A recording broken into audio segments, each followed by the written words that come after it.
ओ दे गयो कागज पोस्टमैन, ओ दे गयो कागज पोस्टमैन, मारा पे घर आसी जी। आ शरद पूनम की रात चांदनी रंग बरसासी जी। आ शरद पूनम की रात चांदनी रंग बरसासी जी।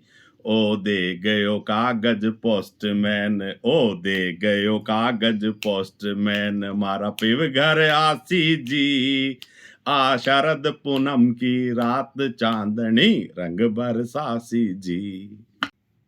भावनानी जी, आप पे भी होली का रंग चढ़ा हुआ नजर आ रहा है। आपके लिए होली का त्योहार क्या मायने रखता है?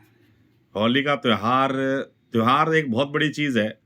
और त्योहार जब एक शब्द है, उससे कोई भी त्योहार हो, उससे एक मन में एक रस घुल जाता है, मन में एक खुशी पैदा हो जाती है। त्योहार का मतलब होता है आड़ोस पड़ोस, निकट संबंधी, हमारे रिश्तेदार, हमारे मित्र के साथ में हम उस रस का आनंद लें, उसी को त्योहार कहते हैं। और होली तो अपने आप में बहुत बड़ी चीज़ है, बहुत बड़ी चीज़ है।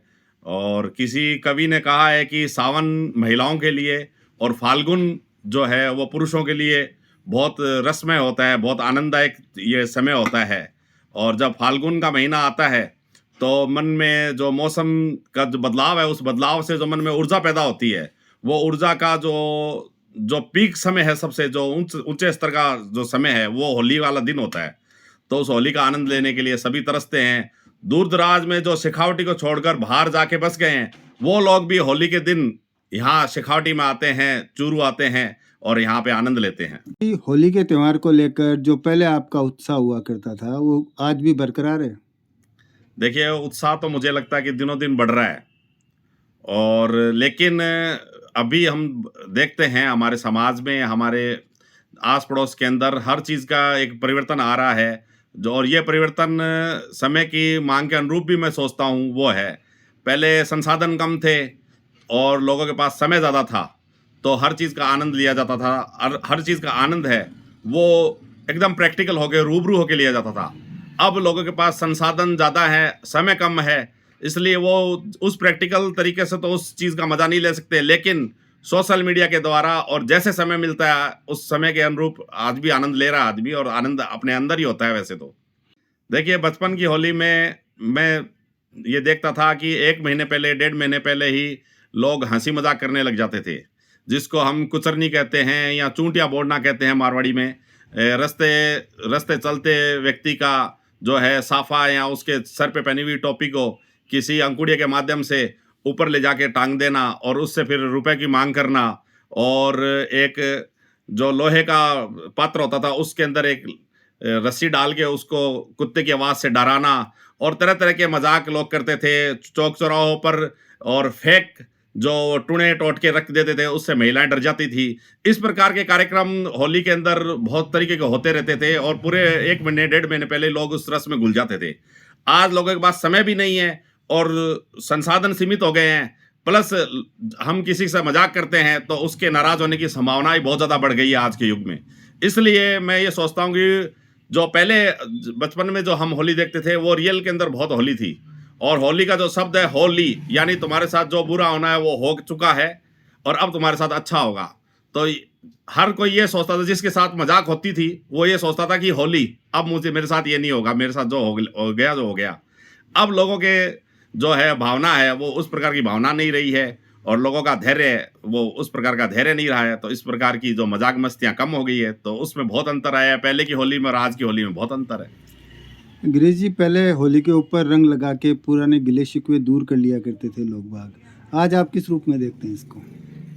नहीं, मैं इस चीज़ को कोई उस परिवर्तन नहीं मानता। आज भी लोग गिले-शिकवे दूर करते हैं, रंग लगाते हैं एक-दूसरे को, बल्कि आज बहुत अच्छी तरीके से मन से रंग लगाते हैं एक-दूसरे को। लेकिन आज पहले हम जैसे कोडिये रंग की होली खेलते थे, ऐसा रंग था 2, 3, 4, 5 दिन तक, वो 1 हफ्ते तक छूटता नहीं था। और चाहे आप कितना भी नहा लो, उसमें वो ललाई, वो जो उसका रानी कलर है, वो चेहरे पे, कान के पीछे, बालों के पीछे, गर्दन के पीछे, वो 1 महीने तक दिखता रहता था कि भई होली खेली हुई है। आजकल तो दूसरे दिन भी पता नहीं लगता कि होली खेली हुई है क्या, क्योंकि गुलाल से लोग होली खेलते हैं। तो इस प्रकार वो बहुत सारे परिवर्तन पहले की होली में और अब की होली में आ रहा है। मेरी तो सारी होली यादगार है। मैं तो बहुत सारे लोगों में उठता बैठता हूँ, दोस्तों भाइयों में जाता हूँ और बड़ा आनंद लेता हूँ। तो ऐसा तो कोई विशेष नहीं है, लेकिन हर बार कुछ ना कुछ एक नयापन हर जगह, हर होली में मिलता ही है। परफेक्ट होली वो होगी कि हम 2-3 दिन तक हमारे कमर्शियल सिस्टम को छोड़ के, जहाँ भी हम जो काम करते हैं, उस काम से हमें छुट्टी लेके और दोस्तों यारों में, मित्रों में जाना चाहिए और ढप के चंग के प्रोग्राम में जाना चाहिए, हर प्रोग्राम में अटेंड करना चाहिए और हो सके अपने स्तर पे अच्छे प्रोग्राम भव्य तरीके से उनको कराना चाहिए, ताकि ये लोक संस्कृति, ये होली का त्योहार बचा रहे। इसके अलावा हमें जो हमारी एक शेखावटी की लोक संस्कृति है, त्योहार के बाद में एक दूसरे को रामनवमी करने की, यानी हम एक दूसरे रामरमी करते हैं, तो वो एक तरीके से गिला शिकवा दूर हो जाता है उससे। बड़े बड़े आशीर्वाद देते हैं, छोटे उनके धोख खाते हैं, उनके प्रणाम करते हैं, उससे गिले शिकवे दूर होते हैं। गले मिलते हैं, उससे गिले शिकवे दूर होते हैं। आजकल लोग रामनवमी को भी भूल गए हैं। ये भी एक चीज़ है, इसको भी हमें नए सिरे से आरंभ करना चाहिए कि हर त्योहार के बाद में एक समय में रामनवमी का सिस्टम भी होना चाहिए, ताकि सब लोग एक दूसरे से मिले और गिले शिकवे दूर होए। इसके देना चाहूँगा कि नाचो गाओ, अगर आपके अंदर पॉजिटिविटी नहीं है तो फिर आपको कहीं पॉजिटिविटी नज़र नहीं आएगी। अगर आपके अंदर सकारात्मकता है तो आपको हर जगह सकारात्मकता नज़र आएगी। त्योहार को आप सकारात्मक रूप में आनंद लीजिए उसका।